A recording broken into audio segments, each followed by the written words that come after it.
Um homem se disfarçou de mendigo por um ano inteiro só para poder ver suas filhas gêmeas de longe, sem que ninguém desconfiasse. Até o dia em que ele subiu no palco da escola com um violão antigo e as meninas correram em prantos dizendo: "A gente sabia que era você." Segredos vieram à tona. O silêncio virou esperança e toda uma cidade precisou repensar o que realmente significa ser pai. Uma história de superação, amor e reconexão. Prepare-se, porque essa história vai tocar seu coração. Se inscreva no canal, deixe seu gostei nesse vídeo e comente de onde você está assistindo. Às vezes, são nas sombras que encontramos a mais pura forma de amor. O violão descansava contra o muro desgastado, suas cordas vibrando com o vento frio da manhã. Entre os dedos calejados, o homem girava uma conta azul, parte de um colar infantil há muito desfeito. Seu olhar fixo no portão amarelo do outro lado da rua dizia mais que qualquer palavra poderia expressar. Era o olhar de alguém que, mesmo invisível ao mundo, mantinha-se firmemente presente. Júlio Mendes havia se acostumado à invisibilidade. Era surpreendente como um casaco surrado e uma barba por fazer podiam transformar um ex-empresário bem-sucedido em apenas mais um andarilho sem nome. Às 7h30, todos os dias, ele ocupava o mesmo lugar na calçada em frente ao Colégio Santa Clara. Às 7h50, invariavelmente, seu coração acelerava ao som distante de risadas familiares.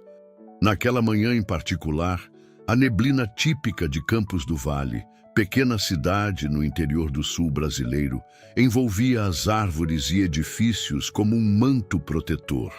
Havia algo diferente no ar, uma inquietação que Júlio não conseguia nomear. Talvez fosse o modo como Dona Iracema, a merendeira da escola, o olhara com mais intensidade ao deixar o pacote com pão e café ao seu lado.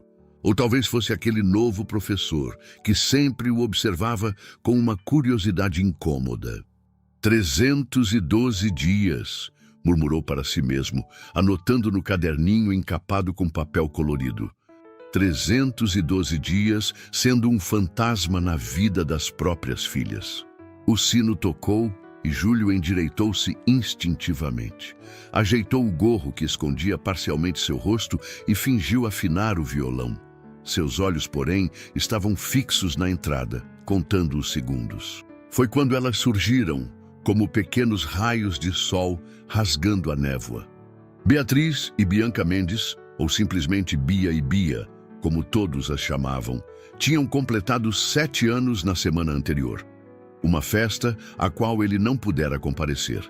Em vez disso, permaneceu do outro lado da rua, tocando baixinho a canção que compusera para o dia em que nasceram, enquanto observava os balões coloridos e o vai-vem de convidados pela janela da casa que um dia também fora sua. As meninas correram na direção do portão, seus cabelos castanhos balançando em tranças idênticas. Algo em seus olhares o fez congelar.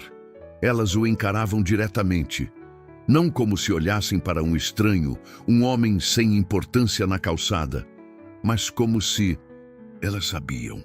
O mundo de Júlio parou quando as gêmeas correram em sua direção, olhos brilhando, braços estendidos. Por um brevíssimo instante, permitiu-se imaginar o que seria abraçá-las novamente, sentir o cheiro de shampoo infantil, ouvir suas vozes chamando-o de pai. Mas aquele instante foi brutalmente interrompido quando o segurança da escola as segurou pelos ombros, impedindo-as de se aproximarem. "Meninas, voltem para dentro, agora!" A voz de Sérgio, o segurança recém-contratado, ecoou severa. "Mas a gente só quer falar com o moço do violão", protestou uma delas, Beatriz, a mais determinada. Ele toca a nossa música", completou Bianca, a mais sensível. Júlio baixou o olhar, sentindo o coração em pedaços.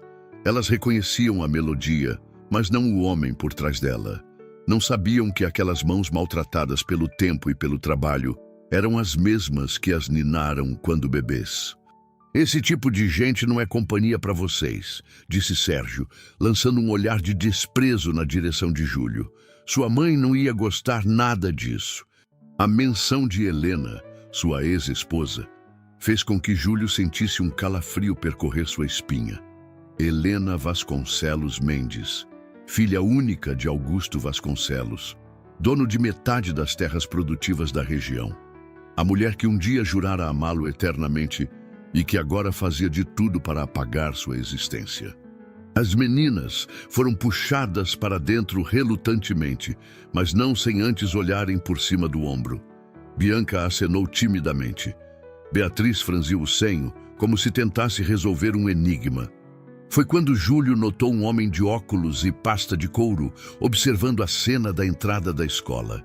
Seus olhares se cruzaram por um segundo e Júlio poderia jurar que viu um lampejo de compreensão nos olhos do estranho. Afastou-se lentamente, carregando o violão e o caderninho como se fossem seus únicos tesouros. Em certo sentido, eram. O caderninho continha anotações meticulosas. Bia B. ganhou medalha na natação. Bia C. recitou poema na assembleia.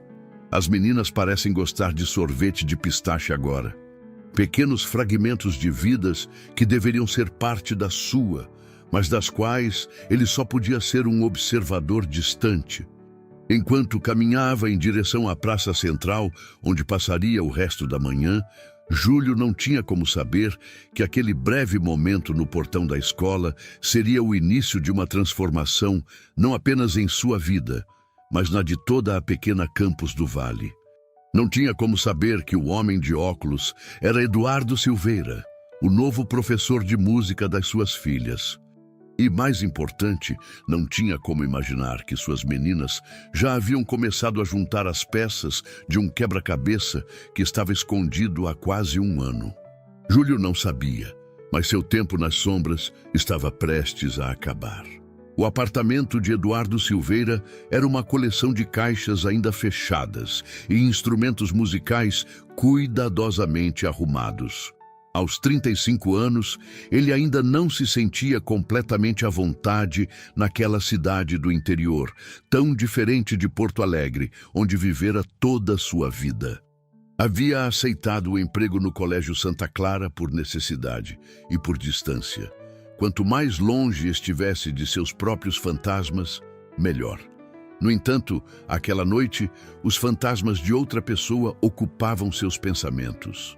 Tem algo estranho nesse homem, murmurou para si mesmo, recostado em sua poltrona, um copo de vinho barato na mão. Na mesinha de centro, uma foto emoldurada mostrava um menino sorridente de aproximadamente 10 anos. Gustavo, seu filho, que ele não via pessoalmente há quase 3 anos. Eduardo pegou seu tablet e abriu a pasta rotulada Pesquisa Musical, Turma 2.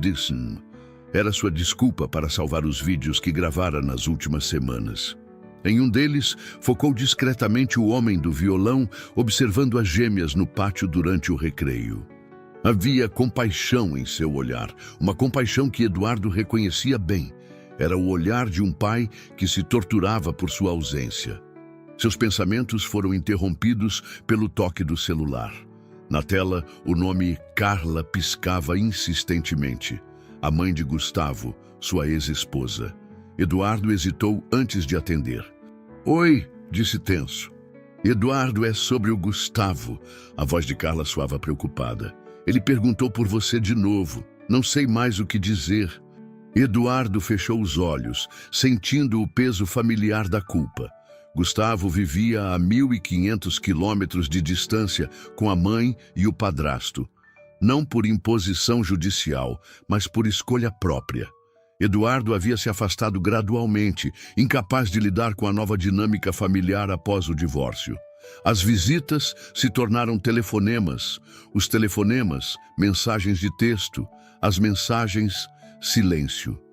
Diga que estou ocupado com o trabalho novo, respondeu automaticamente, odiando-se por isso.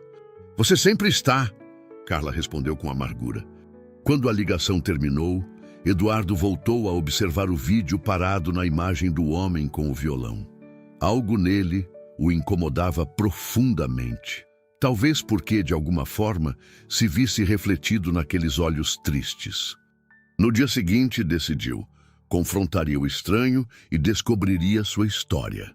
Enquanto isso, do outro lado da cidade, em uma mansão colonial no bairro mais nobre de Campos do Vale, Helena Vasconcelos Mendes observava suas filhas dormindo. Beatriz e Bianca dividiam o mesmo quarto, por escolha própria. Na mesinha entre as camas, uma foto em um porta-retrato dourado havia sido virada para baixo.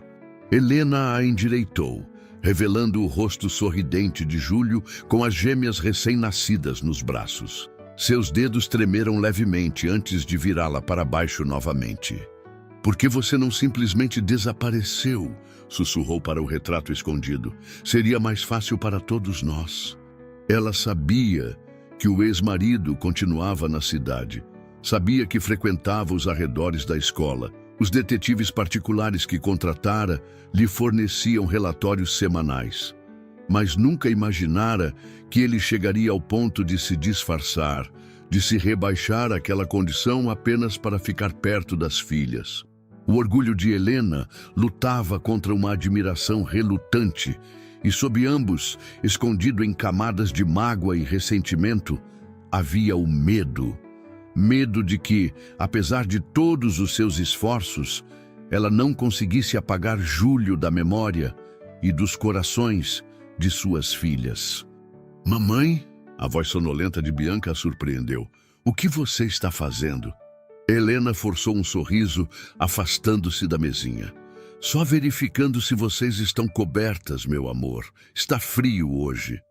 "Mamãe", Bianca continuou hesitante, "o homem do violão na escola, ele toca nossa canção."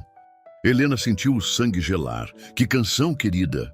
"Aquela que o papai fez pra gente quando éramos bebês", a menina respondeu, seus olhos pesados de sono. "Bia acha que é coincidência, mas eu não." Helena acariciou os cabelos da filha, tentando manter a voz firme. "É só uma canção, meu bem. Existem muitas parecidas."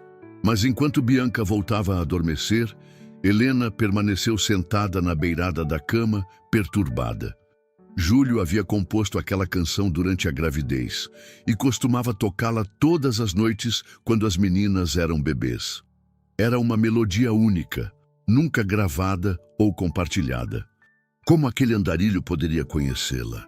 A resposta que ela tentava desesperadamente negar se formou em sua mente como um trovão. Não era um andarilho qualquer. Era Júlio. A Praça Tiradentes era o coração de Campos do Vale. Rodeada por prédios históricos e pequenas lojas familiares, mantinha o charme interiorano que resistia à modernidade, que lentamente se infiltrava na cidade. Foi ali, num banco de madeira à sombra de uma árvore centenária, que Eduardo finalmente abordou o homem do violão. Júlio dedilhava distraidamente o instrumento, seu olhar perdido na direção da rua, por onde sabia que suas filhas passariam em aproximadamente 20 minutos a caminho da aula de balé. "Você toca bem", Eduardo comentou, sentando-se ao seu lado sem pedir licença. Júlio interrompeu a melodia, desconfortável com a aproximação inesperada. Reconheceu imediatamente o homem da escola. "Obrigado", respondeu secamente, preparando-se para levantar. "É uma composição original, não é?" Eduardo continuou, impedindo sua fuga. "Nunca ouvi nada parecido." Algo na sinceridade da observação fez Júlio hesitar. "Sim, é minha. Sou Eduardo Silveira, professor de música no Santa Clara." Ele se apresentou estendendo a mão. Júlio olhou para a mão estendida com desconfiança. Há quase um ano evitava qualquer contato que pudesse levar ao reconhecimento de sua verdadeira identidade. "As gêmeas Mendes são suas alunas", Júlio comentou, ignorando deliberadamente o gesto de apresentação. Eduardo recolheu a mão, mas seu olhar permaneceu firme. "São alunas brilhantes. Beatriz tem um talento natural para ritmo e Bianca uma sensibilidade rara para melodia, como se o talento musical estivesse no sangue." A menção ao sangue fez Júlio endurecer o maxilar. Era um comentário casual ou uma insinuação? Curioso, Eduardo continuou, sem se abalar com o silêncio do outro. Elas se emocionam toda vez que ouvem essa música específica que você toca. Júlio apertou o braço do violão com força. Coincidência? Não acredito em coincidências desse tipo, Eduardo insistiu.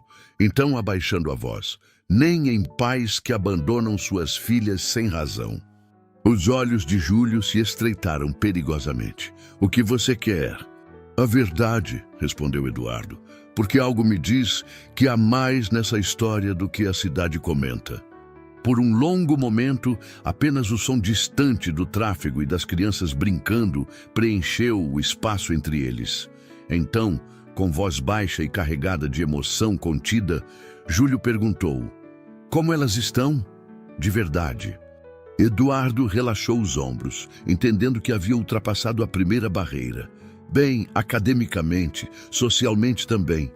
Mas há uma tristeza nelas, especialmente quando o assunto é família. Júlio assentiu lentamente, absorvendo a informação como um homem sedento. Elas falam de mim? Perguntam por que o pai sumiu. Eduardo respondeu honestamente. A versão que circula na escola é que você abandonou a família por outra mulher e se mudou para o exterior. Uma risada amarga escapou dos lábios de Júlio. Claro que essa seria a história. Eduardo observou o homem à sua frente com crescente curiosidade. Por trás da barba por fazer e das roupas desgastadas, havia traços de refinamento, de educação formal. Este não era um homem que a vida levara à miséria, mas alguém que escolhera esse papel. Por que não me conta a sua versão? Perguntou finalmente. Júlio olhou para o relógio da praça. Faltavam 15 minutos para suas filhas passarem. Precisava se livrar desse professor intrometido antes disso. Não há versão nenhuma. Sou apenas um homem tocando violão na praça. Eduardo balançou a cabeça. Um homem que conhece a canção de ninar das gêmeas Mendes. Um homem que está sempre nos arredores da escola, nos mesmos horários que elas. Um homem que anota cuidadosamente em um caderno infantil cada pequeno detalhe sobre duas crianças específicas. Júlio empalideceu. Você me seguiu. Observei, corrigiu Eduardo. É parte do meu trabalho notar padrões. Você vai me denunciar, Júlio concluiu, não como pergunta, mas como constatação. Eduardo estudou o rosto tenso à sua frente, não antes de ouvir sua história completa. O silêncio que se seguiu foi pesado, carregado de indecisão. Finalmente Júlio falou, sua voz pouco mais que um sussurro. Não perdi a guarda delas por ser um pai ausente ou violento. Perdi porque subestimei o poder da família Vasconcelos nesta cidade. Eduardo esperou pacientemente enquanto Júlio lutava contra suas próprias defesas. Finalmente, as palavras começaram a fluir, como água de uma represa que finalmente cede. Conheci Helena na faculdade de administração em Curitiba. Ela era brilhante, determinada e rebelde. Filha única de Augusto Vasconcelos, estava decidida a construir seu próprio caminho, longe da influência sufocante da família. Nos apaixonamos. Casamos contra a vontade do pai dela. Júlio tocou inconscientemente o colar de contas coloridas que carregava escondido sob a camiseta desgastada. Por 8 anos, construímos uma vida juntos. Abrimos uma pequena construtora que começou a prosperar.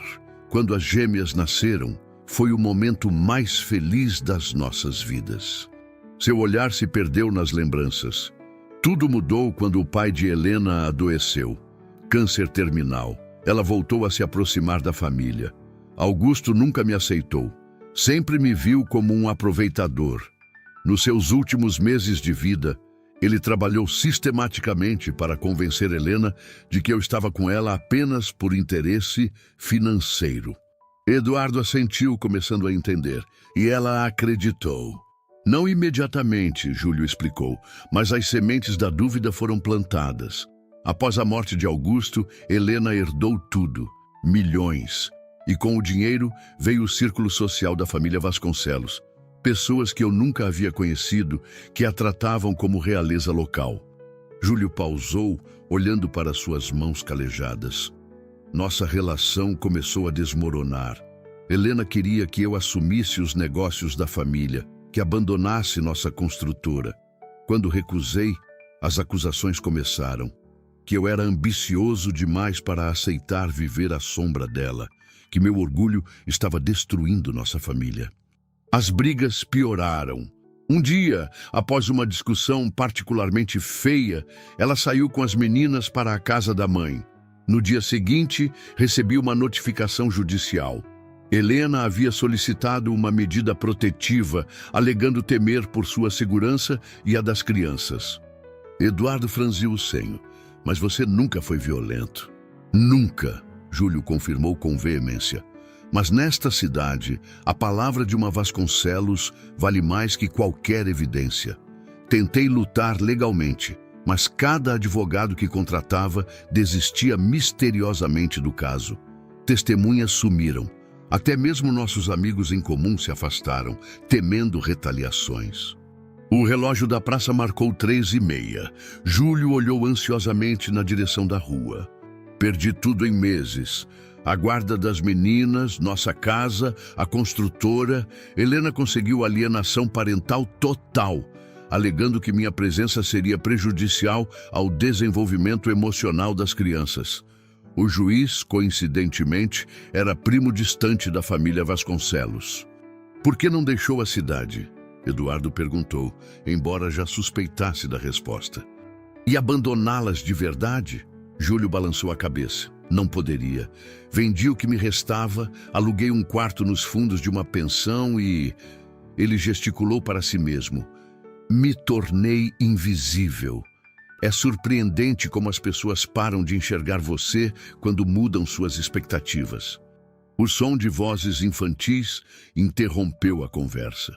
Um grupo de crianças, em uniformes de balé, se aproximava, acompanhadas por uma professora.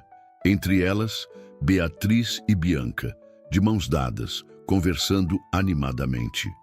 Júlio imediatamente pegou o violão e começou a tocar, abaixando a cabeça para que o gorro escondesse parcialmente seu rosto. Era a rotina de sempre, estar presente sem ser notado. Eduardo observou fascinado como as gêmeas diminuíram o passo ao ouvir a melodia familiar. Seus olhares se voltaram para o homem do violão, uma curiosidade transparente em seus rostos idênticos. Meninas, sem parar, chamou a professora apressando-as. Relutantes, elas continuaram andando, mas não sem antes lançarem olhares por cima dos ombros. Quando se afastaram o suficiente, Júlio interrompeu a música, seus olhos úmidos. Elas estão crescendo tão rápido, murmurou mais para si mesmo do que para Eduardo. E crescendo sem o pai, Eduardo completou gentilmente. Isso não parece certo. Júlio guardou o violão na capa surrada. A vida raramente é justa. Talvez, Eduardo concordou, mas às vezes podemos corrigir suas injustiças. Júlio o encarou, confuso. O que quer dizer? Eduardo hesitou apenas por um segundo, antes de tomar uma decisão que mudaria várias vidas, inclusive a sua própria. Acho que posso ajudá-lo a reconectar com suas filhas, legalmente, sem prejudicar ninguém. Por quê? Júlio perguntou, a desconfiança retornando. Por que você se importaria?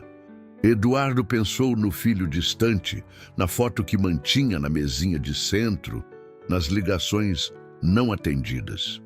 Digamos que tenho meus próprios arrependimentos como pai, e talvez ajudando você, eu encontre coragem para enfrentar os meus. Pela primeira vez em quase um ano, algo parecido com esperança iluminou os olhos cansados de Júlio Mendes. Era uma luz frágil, hesitante, mas estava lá. Como? Perguntou simplesmente. A escola realizará um festival cultural em 2 semanas, Eduardo explicou. Estou encarregado da parte musical. Precisamos de músicos convidados. Júlio começou a entender. Um plano improvável, arriscado, mas possível. Você não sabe no que está se metendo, advertiu. Helena tem influência suficiente para arruinar sua carreira. Eduardo sorriu levemente. Algumas causas valem esse risco. Além disso, acrescentou, tenho a impressão de que suas filhas já suspeitam de algo. Crianças são mais perceptivas do que imaginamos. Enquanto o sol começava a se pôr sobre a praça, dois homens, ambos pais separados de seus filhos por circunstâncias diferentes, selaram um acordo silencioso que desafiaria o status quo de Campos do Vale. Nenhum dos dois percebeu a figura elegante que os observava da janela da cafeteria do outro lado da praça.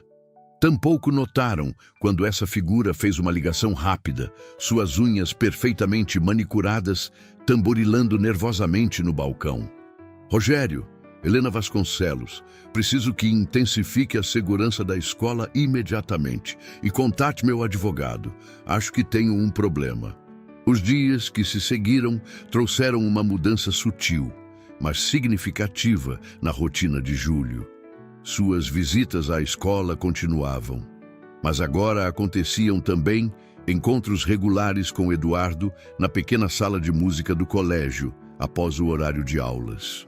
Para qualquer observador externo, era apenas o professor dedicado, oferecendo aulas particulares a um músico de rua, um ato de caridade comunitária. Para Júlio, era muito mais. Era pisar novamente no mesmo espaço que suas filhas, sentir seus perfumes ainda presentes no ar, ver seus desenhos nas paredes da sala. Elas têm talento, comentou Eduardo numa tarde, mostrando a Júlio partituras simples que as meninas haviam criado. Especialmente para a composição. Veja como Bianca estrutura as notas. Exatamente como você faz.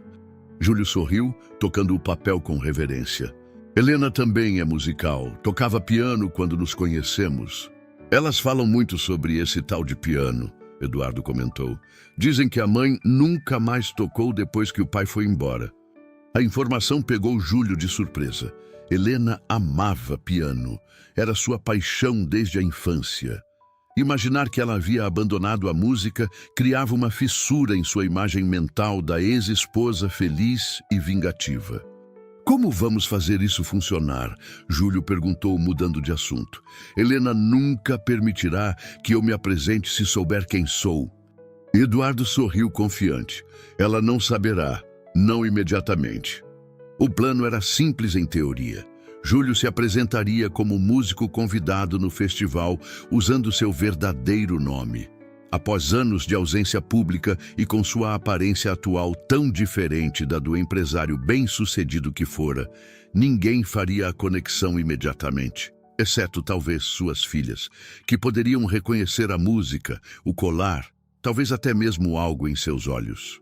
Se o plano funcionasse, o reencontro aconteceria naturalmente, diante de testemunhas, em um ambiente seguro. Helena não poderia impedir sem criar uma cena, e uma vez que as meninas soubessem a verdade, seria impossível mantê-las separadas do pai novamente. É arriscado, Júlio advertiu. A vida é, Eduardo respondeu simplesmente, mas elas merecem saber que o pai nunca as abandonou. Enquanto se preparavam, Eduardo revelou mais sobre sua própria história. O divórcio, o afastamento gradual do filho, os telefonemas ignorados. Diferentemente de Júlio, sua ausência era escolha própria, motivada pelo medo de não ser suficiente, de ser uma decepção constante. Gustavo tem um padrasto agora, explicou. Um cara decente, engenheiro como ele sempre quis ser. Eles têm mais em comum do que Gustavo e eu jamais tivemos. Ninguém substitui um pai, Júlio comentou. Talvez não, Eduardo concordou, mas alguns pais são mais fáceis de substituir que outros. A amizade entre os dois homens cresceu organicamente, nascida de um entendimento mútuo que transcendia palavras. Júlio encontrou em Eduardo não apenas um aliado, mas um espelho, alguém que compreendia a complexidade dos erros e das segundas chances. Em uma dessas tardes, enquanto praticavam a música que Júlio tocaria no festival, foram interrompidos por uma batida na porta. Antes que pudessem reagir, Dona Iracema, a merendeira, entrou com uma bandeja. "Trouxe um café para vocês", anunciou, colocando a bandeja sobre o piano. Seus olhos gentis pousaram em Júlio. "Está mais magro do que eu me lembrava, Sr. Mendes." Júlio congelou, o violão quase escorregando de suas mãos. "Você..." "Sempre soube", ela confirmou com um sorriso. "Meu falecido marido também tinha esse olhar, o olhar de um pai que faria qualquer coisa pelos filhos." Eduardo observou a cena espantado. "Desde quando?" "Desde o primeiro dia", Dona Iracema respondeu, servindo o café em xícaras simples. "Um homem não muda tanto assim a ponto de não ser reconhecido por quem já serviu café para ele durante reuniões escolares por 3 anos. Júlio a fitou, confuso. "E você nunca disse nada? Nunca contou a ninguém?" A senhora de cabelos grisalhos deu de ombros. "Não era minha história para contar. Além disso", acrescentou com um brilho travesso nos olhos, "sempre achei que a dona Helena precisava de alguém que a desafiasse. Aquela família sempre achou que podia comprar tudo e todos nesta cidade." A revelação trouxe uma nova camada de complexidade ao plano. Se Dona Iracema o havia reconhecido, outros também poderiam. Mas também significava que havia mais aliados em potencial do que imaginavam.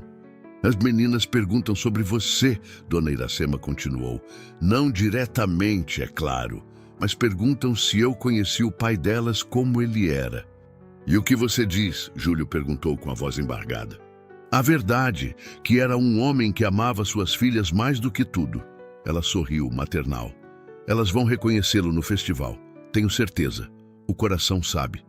Quando a merendeira saiu, deixando para trás o aroma reconfortante de café fresco e a certeza ainda mais reconfortante de seu apoio, Eduardo e Júlio trocaram olhares significativos. "Talvez não estejamos tão sozinhos nessa cidade quanto você pensava", Eduardo comentou. Pela primeira vez, Júlio permitiu-se acreditar que talvez, apenas talvez, seu plano pudesse realmente funcionar.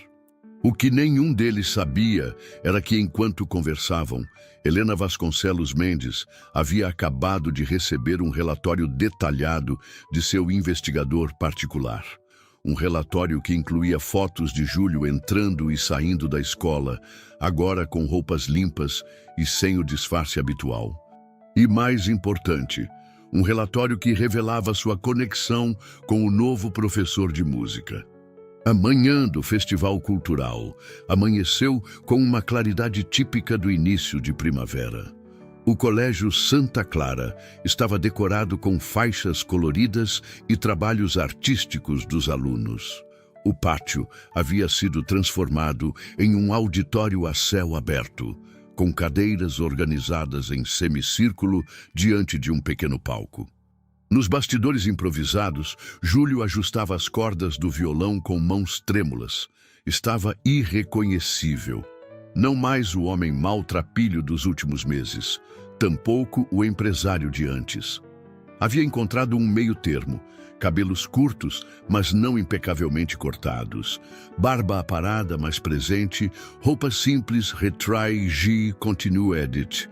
Tape, TB, text, markdown, Tito, a canção do pai invisível, update, true, mas dignas.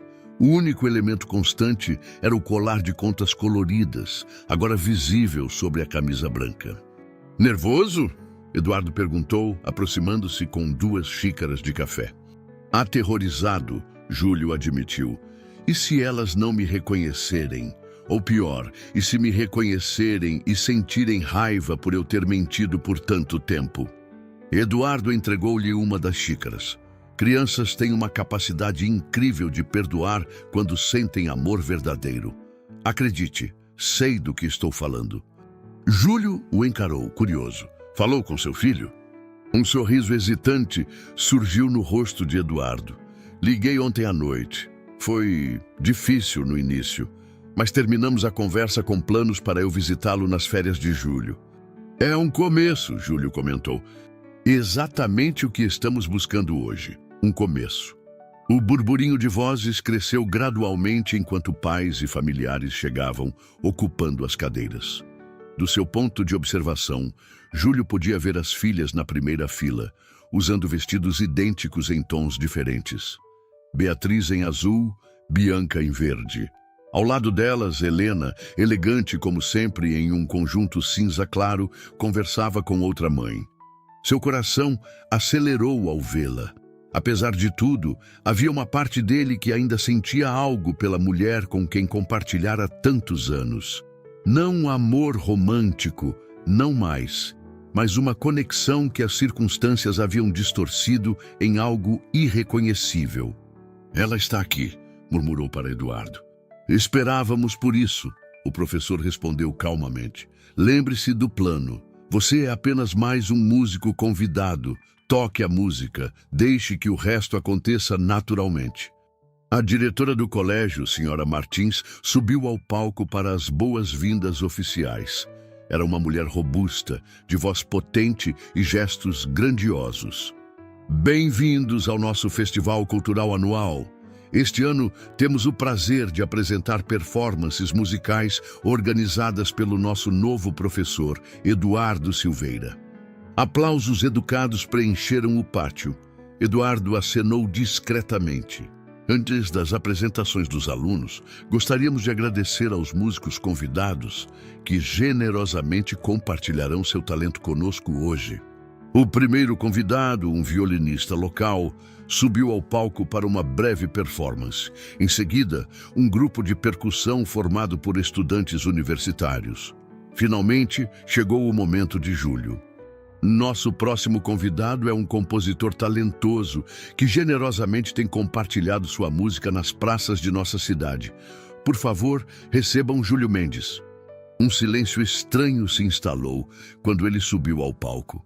Viu Helena endireitar-se em sua cadeira, os olhos fixos nele, o rosto subitamente pálido. Viu o reconhecimento gradual em seu olhar, seguido pelo choque e pela fúria contida. Mas não era para Helena que estava ali. Forçando-se a desviar o olhar da ex-esposa, Júlio ajustou o microfone e falou com voz levemente trêmula. "Obrigado pelo convite.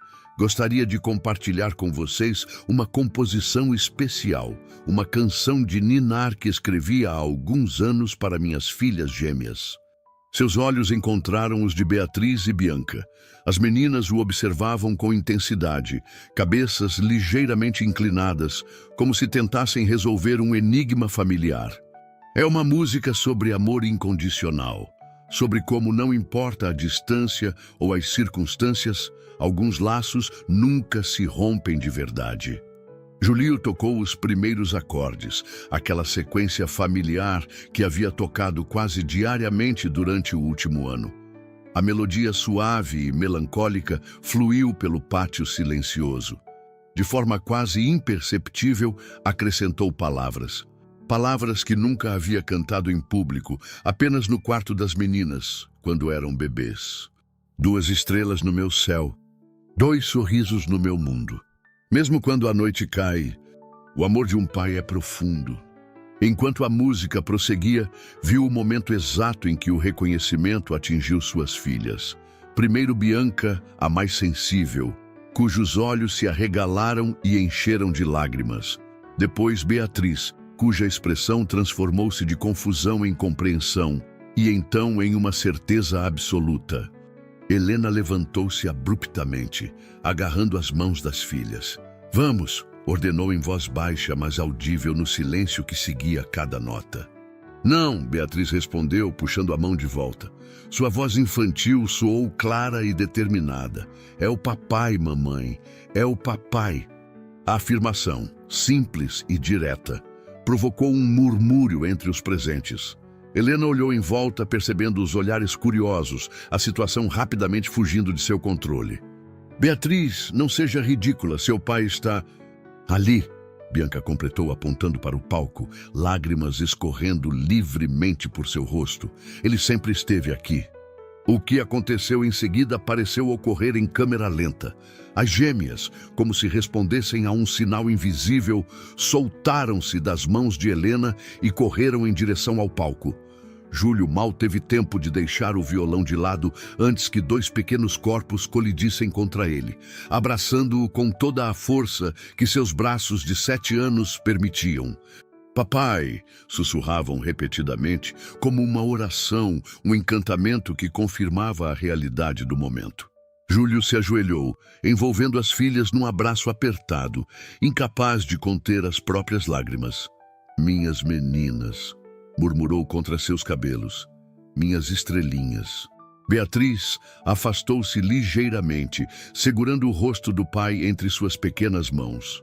Nós sabíamos, declarou com a convicção absoluta de uma criança. Bianca achava que era você desde que ouviu a música. Eu achava que era coincidência, mas depois vi seu colar. Júlio tocou instintivamente as contas coloridas. Vocês se lembram disso? Fizemos no seu aniversário, Bianca explicou. Mamãe disse que você tinha perdido quando foi embora, mas eu sempre achei que você teria guardado. A simplicidade da lógica infantil o deixou sem palavras. Como elas podiam compreender tão facilmente o que os adultos haviam complicado tanto? O momento íntimo foi interrompido por Helena, que se aproximou do palco com passos determinados, seguida por 2 seguranças. Isso é um absurdo. Sua voz tremia de fúria contida. Você está violando uma ordem judicial, Júlio. Ele se levantou lentamente, mantendo as filhas próximas. Não estou forçando nenhum contato, Helena. Elas vieram até mim. Depois que você manipulou a situação, ela acusou. Se disfarçar, se infiltrar na escola, usar estas crianças para um espetáculo público. Ninguém está sendo usado. A voz calma de Eduardo interveio enquanto ele subia ao palco. E se quisermos falar de manipulação, talvez devêssemos discutir como uma família inteira foi separada com base em alegações falsas e influência indevida no sistema judicial. Helena o encarou, furiosa. Você não tem ideia do que está falando. Na verdade, tenho, Eduardo respondeu. E também tenho evidências documentadas de como o processo de custódia foi conduzido. Evidências que seriam muito interessantes para a imprensa estadual. Tenho certeza. Um silêncio tenso se instalou. Os espectadores, inicialmente constrangidos, agora observavam a cena com interesse crescente. Júlio percebeu que não estavam mais sozinhos naquela batalha. Os olhares não eram de julgamento, mas de compaixão. Mamãe, a voz de Bianca quebrou o silêncio, surpreendentemente firme para uma criança normalmente tímida. Por que você disse que o papai não queria mais a gente? A pergunta, direta e inocente, caiu como uma bomba no meio do confronto adulto. Helena pareceu momentaneamente desconcertada. Não foi bem assim que... Você disse que ele escolheu ir embora, Beatriz insistiu. Mas ele nunca foi. Ele ficou aqui mesmo que não pudesse estar com a gente de verdade. Os seguranças trocaram olhares desconfortáveis, claramente incertos sobre como proceder. A situação havia escapado completamente do script previsto. Foi quando Dona Iracema se aproximou, determinada como uma pequena força da natureza. Dona Helena, ela disse, com a autoridade que apenas décadas de vida conferem, acho que todos precisamos de um momento para respirar. As meninas estão bem, estão com o pai. Por que não continuamos o festival conforme planejado e depois os adultos conversam civilizadamente? Helena parecia prestes a recusar, mas então notou algo que a fez hesitar. Talvez tenha sido a expressão das filhas, agarradas ao pai, como se temessem que ele desaparecesse novamente. Talvez tenha sido os murmúrios crescentes da plateia, ou os celulares discretamente erguidos, registrando o momento. Ou talvez, apenas talvez, tenha sido a lembrança súbita de como era ver Júlio tocando aquela mesma canção para as filhas recém-nascidas. O amor transbordando em cada nota. 5 minutos, ela finalmente concedeu com voz tensa. 5 minutos, e então vamos todos para a diretoria resolver isso longe dos olhares curiosos. Quando Helena se afastou, seguida pelos seguranças visivelmente aliviados, Júlio se ajoelhou novamente para ficar na altura das filhas. Eu sinto muito, disse olhando-as nos olhos. Sinto muito por não ter conseguido estar com vocês como deveria. Mas você estava, Beatriz argumentou. Estava do seu jeito. Nem sempre da maneira certa, Júlio admitiu. Mas estava, Bianca insistiu, abraçando-o novamente. E agora não vai mais embora, né? A pergunta tão simples e ao mesmo tempo tão complexa fez com que Júlio olhasse para Eduardo buscando alguma orientação. O professor apenas assentiu encorajadoramente. Vou fazer tudo o que puder para estar sempre na vida de vocês, Júlio prometeu. De uma forma ou de outra, isso nunca vai mudar. Enquanto as gêmeas o abraçavam novamente, Júlio vislumbrou Helena observando a cena de longe. Por um breve instante, pensou ter visto não raiva, mas algo mais complexo em seu olhar. Dor, certamente. Confusão. E talvez, apenas talvez, o primeiro lampejo de dúvida sobre o caminho que havia escolhido. 5 minutos não eram nada comparados ao ano perdido, mas era um começo real. A reunião na diretoria foi tensa, mas surpreendentemente produtiva. Com a mediação firme da diretora Martins e a presença estratégica de Eduardo, Júlio e Helena conseguiram estabelecer um diálogo minimamente civil. O que você quer, Júlio? Helena perguntou finalmente após as acusações iniciais terem se dissipado. Dinheiro? Vingança? Quero ser pai das minhas filhas. Ele respondeu simplesmente. É só isso que sempre quis. A sinceridade da resposta pareceu desarmar Helena momentaneamente. Ela fitou o ex-marido com um olhar que mesclava frustração e algo próximo da tristeza. Você acha que foi fácil para mim? Criar 2 crianças sozinha, lidar com as perguntas constantes sobre o pai ausente? Não, Júlio respondeu calmamente. Acho que foi extremamente difícil, mas foi uma escolha sua, Helena, não minha. Você era tão orgulhoso. Ela acusou, mas sem a hostilidade anterior. Recusou-se a trabalhar nos negócios da família, insistiu naquela construtora minúscula. Era o nosso sonho, Júlio lembrou.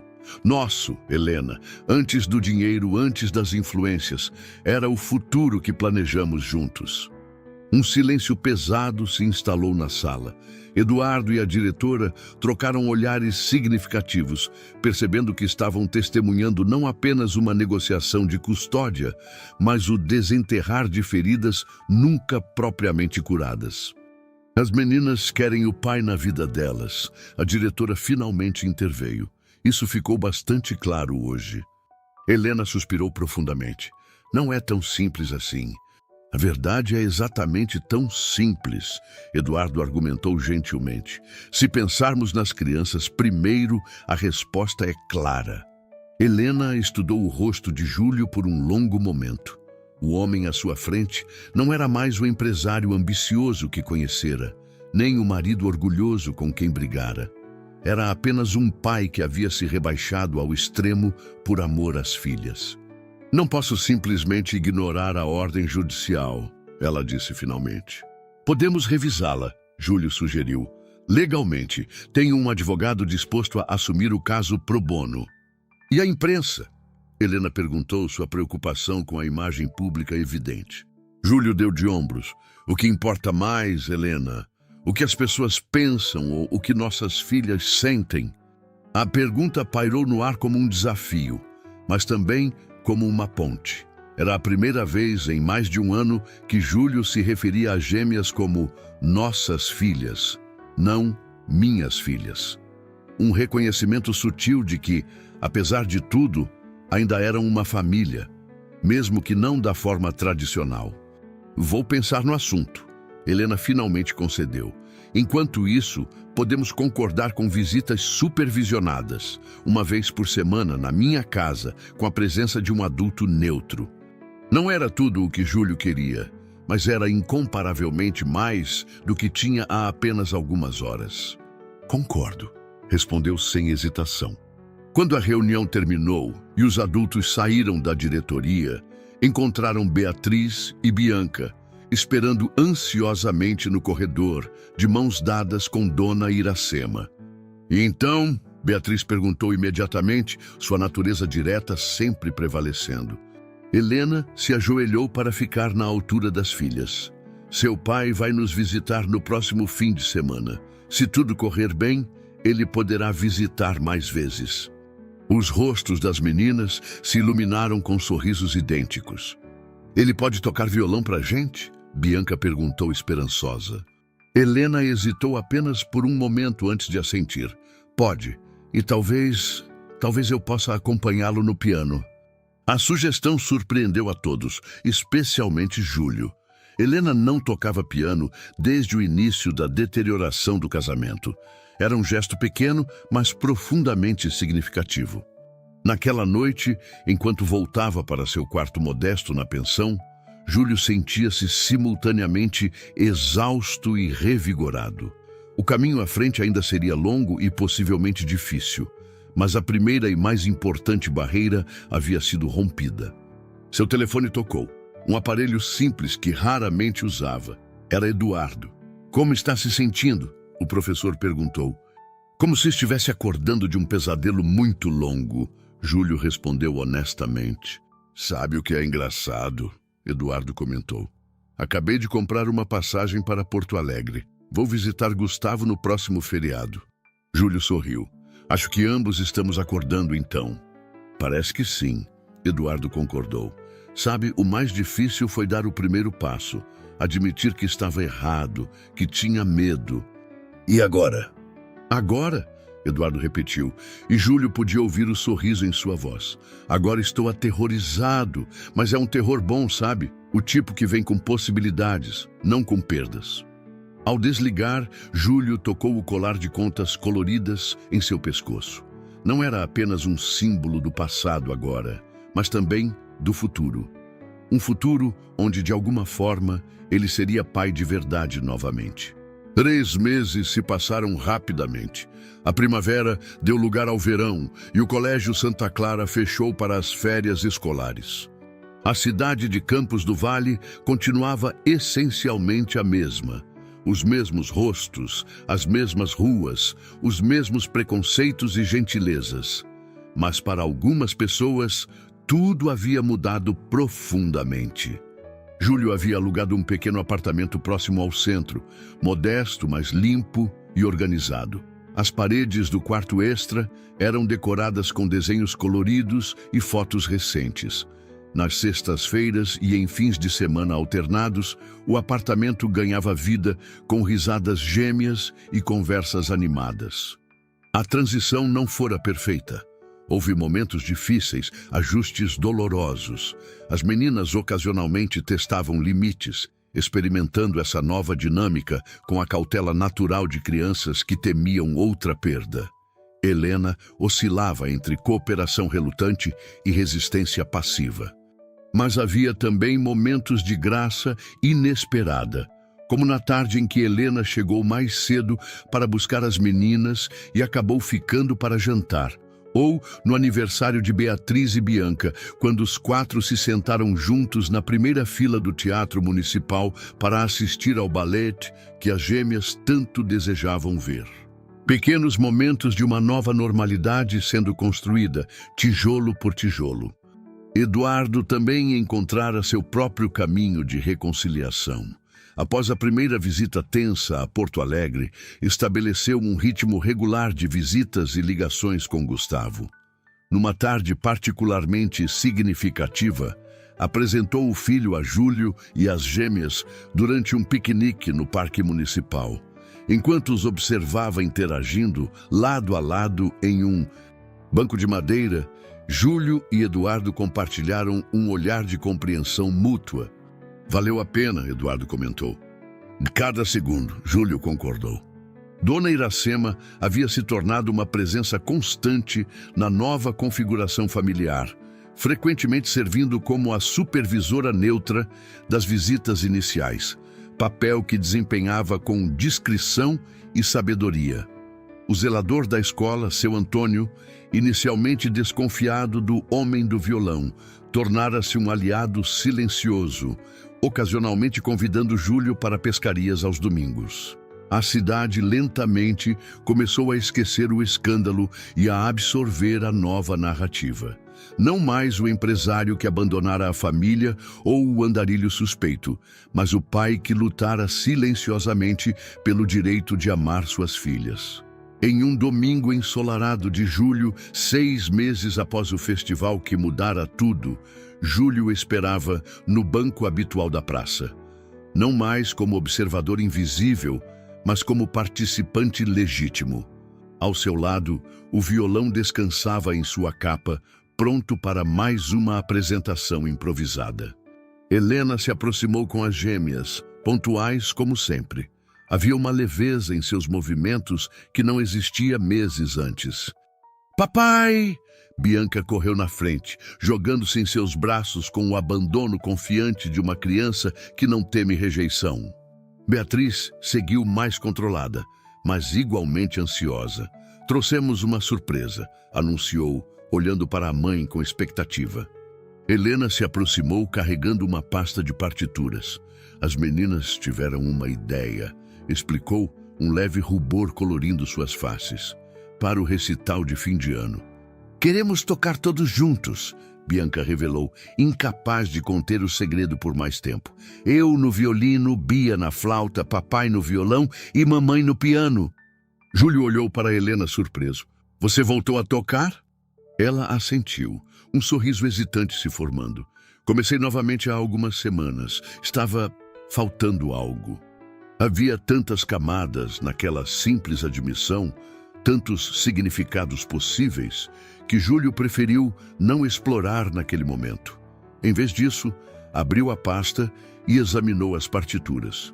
Era uma versão adaptada da canção de ninar que compusera para as meninas, agora arranjada para 4 instrumentos. "Foi ideia da Beatriz", Helena explicou. "Ela tem seu talento para composição." "Nossa música em família", Beatriz declarou com a certeza absoluta de seus 8 anos recém-completados. Enquanto as meninas corriam para o parquinho próximo, Helena se sentou ao lado de Júlio no banco. Por um momento, apenas observaram as filhas brincando, absortos em pensamentos próprios. "Nunca imaginei que estaríamos aqui", Helena finalmente comentou. "Onde exatamente?", Júlio perguntou. "Aqui, neste lugar estranho entre o passado e algo novo." Ela hesitou, escolhendo as palavras cuidadosamente. "Não somos mais um casal, mas ainda somos uma família. É desconcertante." Júlio assentiu, compreendendo perfeitamente. "Mas funciona para elas." "Para elas", Helena concordou. Depois, mais suavemente, "e talvez para nós também, de alguma forma." Não era uma reconciliação romântica. Ambos haviam mudado demais, ferido um ao outro profundamente demais para retornarem ao que foram. Mas era o reconhecimento de uma verdade essencial. O amor por suas filhas era maior que o ressentimento, maior que o orgulho, maior que qualquer mágoa passada. "Sabe o que é mais irônico?", Helena perguntou, observando as gêmeas no balanço. "Meu pai estava errado sobre você em quase tudo, mas em uma coisa ele acertou. Você realmente é teimoso demais para desistir do que ama." Júlio riu, surpreendido pela observação. "Suponho que sim." "Ele teria respeitado isso", ela admitiu. "No fim das contas, acho que teria respeitado." Quando as meninas retornaram, coradas e sorridentes da brincadeira, os 4 se dirigiram ao pequeno café na esquina da praça. Um novo ritual dominical que estava se estabelecendo. Enquanto caminhavam, Bianca se colocou entre os pais, segurando uma mão de cada um. Beatriz caminhou à frente, ocasionalmente olhando para trás, como para garantir que todos a seguiam. Na parede de vidro do café, seus reflexos caminhavam em sincronia. Não mais uma família tradicional, mas algo novo e igualmente valioso. Uma família reconstruída a partir de fragmentos, mais forte nas emendas, como um vaso kintsugi onde as rachaduras são preenchidas com ouro. Enquanto se sentavam à mesa familiar, Júlio notou Eduardo entrando no café com um adolescente de expressão tímida, mas curiosa. Gustavo, finalmente visitando a pequena cidade onde o pai construía uma nova vida. Trocaram acenos discretos, o tipo de reconhecimento que só acontece entre pessoas que compartilharam jornadas paralelas. "Aquele é seu amigo, professor?" Beatriz perguntou, sempre observadora. "É", Júlio confirmou. "E aquele é o filho dele, Gustavo." "Eles parecem felizes", Bianca comentou com a sabedoria intuitiva que frequentemente surpreendia os adultos. "Acho que estão aprendendo a ser", Júlio respondeu pensativo, "assim como nós." Helena o estudou por um momento como se visse algo novo em seu rosto. "Você mudou, Júlio." "Todos nós mudamos", ele respondeu simplesmente. Quando o garçom se aproximou para anotar os pedidos, as gêmeas falaram simultaneamente, provocando risos ao redor da mesa. Era um momento comum, ordinário, o tipo que milhares de famílias experimentavam naquele mesmo domingo. Mas para Júlio, era extraordinário em sua simplicidade, um momento que por quase um ano parecera impossível. Enquanto as meninas debatiam animadamente os sabores de sorvete, Júlio tocou discretamente o colar de contas coloridas que ainda carregava. Não mais como um talismã de perda, mas como um lembrete do caminho percorrido, das sombras à luz, da invisibilidade à presença. O colar que suas filhas haviam feito anos antes permanecia como símbolo tangível de uma verdade que a cidade de Campos do Vale agora reconhecia: que o amor de um pai não se mede por riqueza ou posição social, mas pela disposição de sacrificar tudo, até mesmo a própria dignidade, pelo bem daqueles que ama. E que às vezes é nos momentos mais obscuros que encontramos nossa verdadeira luz. Numa manhã de outono, enquanto as folhas douradas caíam suavemente nas ruas de Campos do Vale, um pequeno grupo se reuniu diante do Colégio Santa Clara. O antigo muro que separava a escola da praça havia sido substituído por grades elegantes e transparentes. Um projeto da construtora Mendes em Vasconcelos, recentemente reativada sob uma nova parceria. Uma placa simples foi descerrada, dedicando o novo espaço a todos os pais e filhos que encontram caminhos de volta uns aos outros, mesmo quando parece impossível. Enquanto a pequena cerimônia terminava e as pessoas se dispersavam, um homem permaneceu por um momento a mais, observando o local onde, por quase um ano, havia se posicionado diariamente como um guardião invisível. Seu violão, agora bem cuidado, mas ainda o mesmo, descansava a seu lado. Lentamente, tirou do bolso um pequeno caderno encapado com papel colorido. O diário onde registrara fragmentos das vidas de suas filhas durante o tempo nas sombras. Folheou-o uma última vez antes de entregá-lo a duas meninas de tranças idênticas que esperavam pacientemente ao seu lado. "Isto é para vocês", disse simplesmente, "para que um dia entendam." As gêmeas seguraram o caderno com reverência, compreendendo instintivamente sua importância. "Podemos ler agora?" Beatriz perguntou, sempre direta. Júlio sorriu, trocando um olhar com Helena, que observava a cena de perto. "Quando forem mais velhas, por enquanto, guardem-no em um lugar seguro."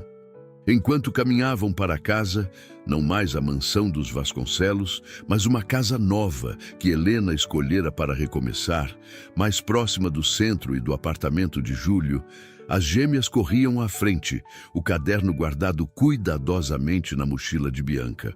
"Acha que fizemos a coisa certa?" Helena perguntou baixinho, andando ao lado do ex-marido. "Recomeçar aqui, onde todos conhecem nossa história?" Júlio contemplou a pergunta por um momento.